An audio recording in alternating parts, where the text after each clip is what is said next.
श्री स्वामी समर्थ. नमस्कार मित्रांनो. तर मेष राशीच्या जातकांनो, केवळ नशिबावर अवलंबून राहण्याचा काळ आता संपला आहे.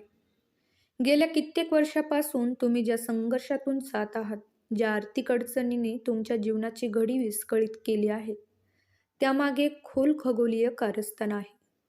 25 जूनची ही एकादशी केवळ एक तारीख नाही, तर तुमच्या आयुष्यातील कर्माच्या हिशोबाचा एक निर्णायक क्षण आहे. या दिवशी शनिदेवाचा न्याय कर्मयोग तुमच्या राशीवर प्रभाव टाकत आहे, जो तुमची गेल्या अनेक वर्षाची पुण्याई आणि कष्ट याचे फळ तुम्हाला देणार आहे. ज्या कार्यातून तुम्हाला वारंवार अपयश मिळाले, ते आता अनपेक्षितपणे वेग घेतील. हा कोणताही चमत्कार नसून हे तुमच्या कर्माचे फळ आहे, जे आता परिपक्व झाले आहे. या बदलाची तीव्रता समजून घेणे आवश्यक आहे. तुम्ही ज्या मानसिक आणि भावनिक यातना सहन केल्या आहेत, ती आता शमण्याची वेळ आली आहे. जेव्हा एखादी नशीब एका जागी थांबलेली असते, तेव्हा ती फिरण्यासाठी एका मोठ्या ऊर्जेची गरज असते. आणि 25 जून नंतर तुमच्या जीवनात तीच ऊर्जा प्रवेश करत आहे, जे घडताना तुम्हाला काही मोठ्या प्रयत्नाची गरज पडणार आहे. उलट परिस्थिती स्वतःहून बदलू लागेल. एक फोन कॉल, एक मेसेज किंवा एखादी अनपेक्षित भेट यासारख्या साध्या घटनांमधून तुमची अडकलेली कामे मार्गी लागतील. ही एक अशी प्रक्रिया आहे जी तुमच्या नकळत सुरू होईल, पण तिचे परिणाम मात्र तुमच्या आयुष्याला एका नवीन स्थिर दिशा देणारे ठरतील. गंभीरतेने विचार करा. आजवर तुम्ही ज्या संकटाशी झुंज दिली, ती आता तुमच्या अनुभवाचा भाग बनली आहे.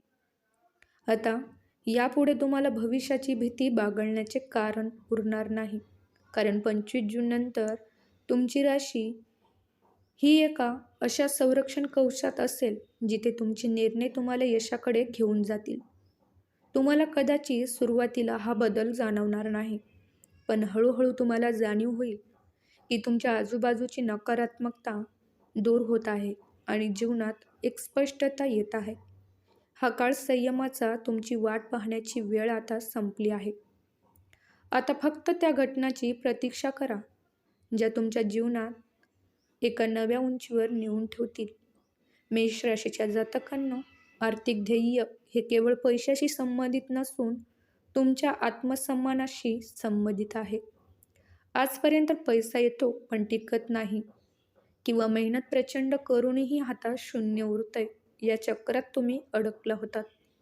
परंतु 25 जून नंतर तुमच्या धनभावावर राहू आणि शनीचा जो सूक्ष्म प्रभाव पडणार आहे, तो तुमच्या आर्थिक नशिबाचा कायापालट करणार आहे. हे बदल तुम्हाला रातोरात करोडपती बनवतील असे नाही, तर ते तुमच्या आर्थिक नियोजनातील गळती कायमची थांबवतील.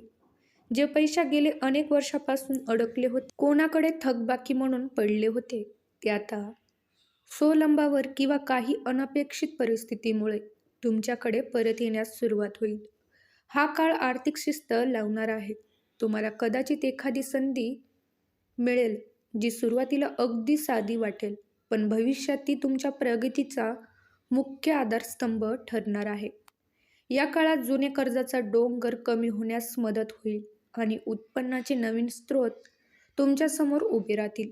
मात्र इथे एक गोष्ट गांभीर्याने लक्षात घ्या.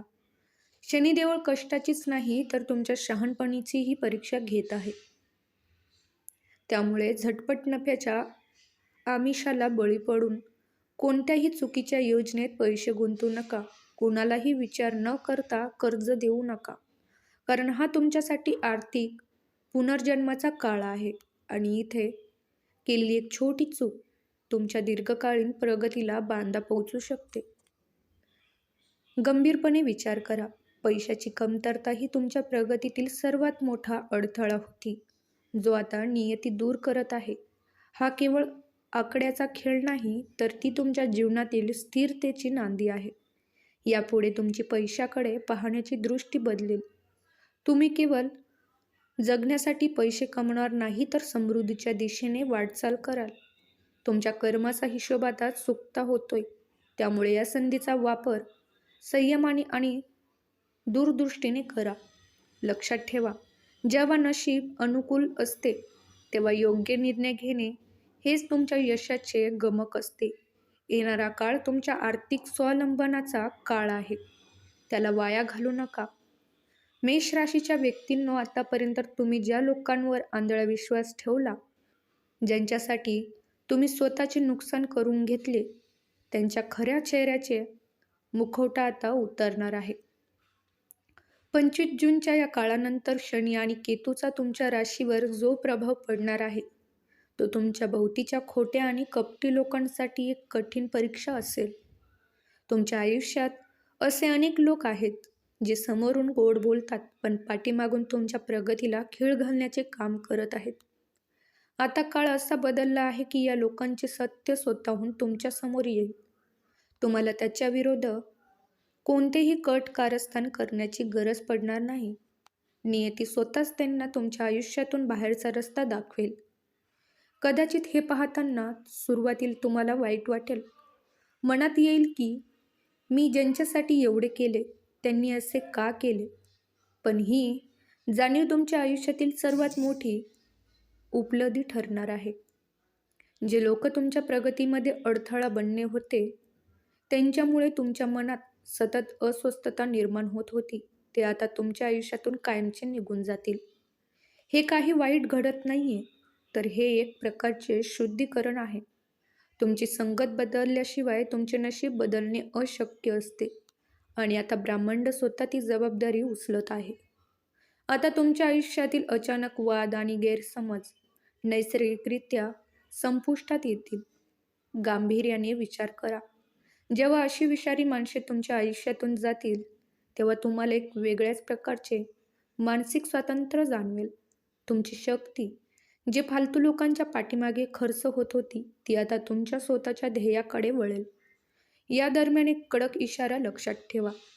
या लोकांपासून बदला घेण्याचा विचारही करू नका किंवा त्यांच्याशी वाद घालून आपली ऊर्जा वाया घालू नका. शांत राहा आणि त्यांना स्वतःहून दूर जाऊ द्या.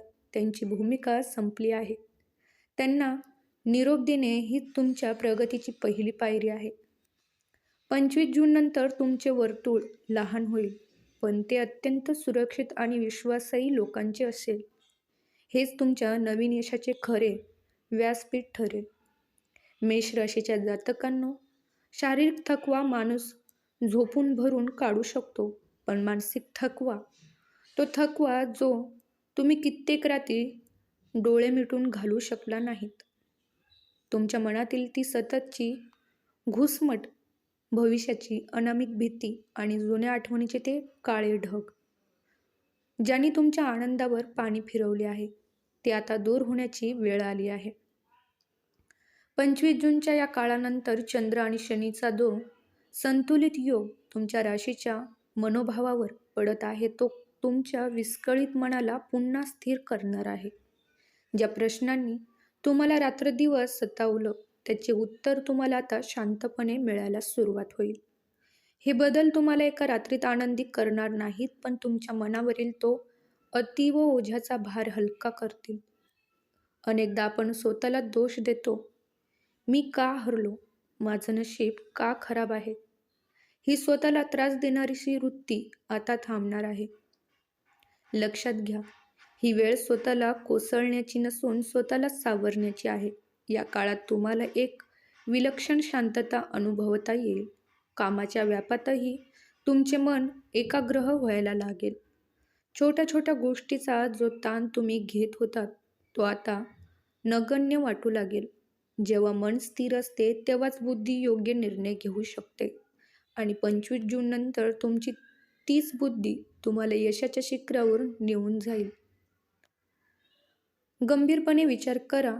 मनाची शांती हीच तुमची खरी संपत्ती आहे. जर तुम्ही आतूनच हरवलेले असाल, तर बाहेरच्या जगात तुम्ही कितीही जिंकलात तरी त्याचा काही अर्थ उरत नाही. आता नियती तुम्हाला सांगत आहे की सगळं काही तुझ्या हातात नसतं. काही गोष्टी देवावर सोडून देणं हीच खरी बुद्धी आहे. हा काळ तुम्हाला हे शिकवेल की जुन्या चुका उरकून काढण्यापेक्षा त्यातून धडा घेऊन पुढे जाणं किती गरजेचं आहे.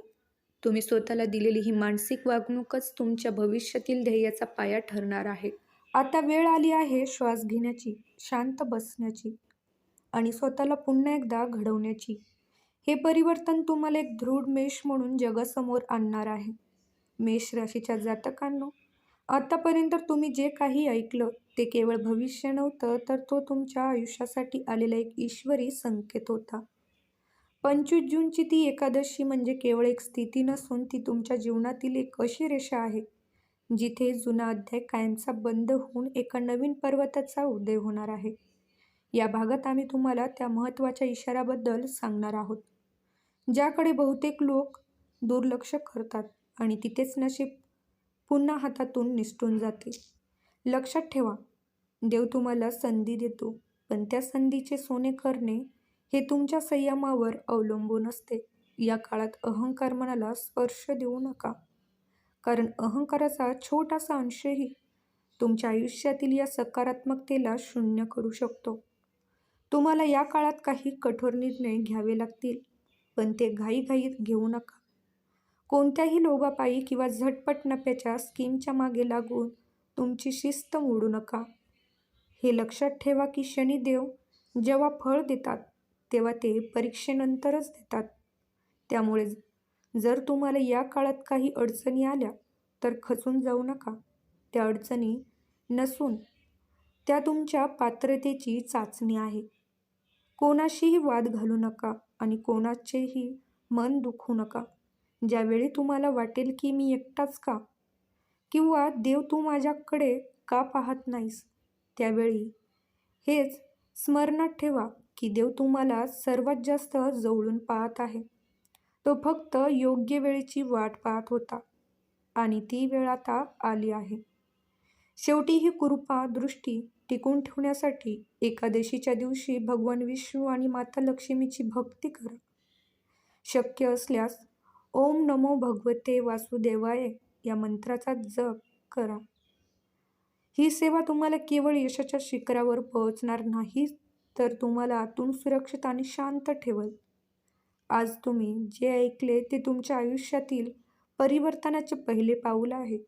जर तुम्हाला या माहितीवर आणि तुमच्या नशिबावर विश्वास असेल तर कमेंट बॉक्समध्ये श्री स्वामी समर्थ नक्की लिहा. हे तुमचे या बदलाच्या प्रवासात सहभागी होण्याचे पहिले पाऊल ठरेल. लक्षात ठेवा, नशीब फिरते, पण त्याला योग्य मार्ग दाखवण्याची जबाबदारी तुमचीच आहे. ही वेळ गमावू नका, कारण ही सुवर्ण संधी पुन्हा लवकर मिळणार नाही. तर मित्रांनो, तुम्हाला जर हा व्हिडिओ आवडला असेल तर व्हिडिओला लाईक आणि सबस्क्राईब करायला विसरू नका. तर भेटूया पुढच्या व्हिडिओमध्ये. तोपर्यंत श्री स्वामी समर्थ.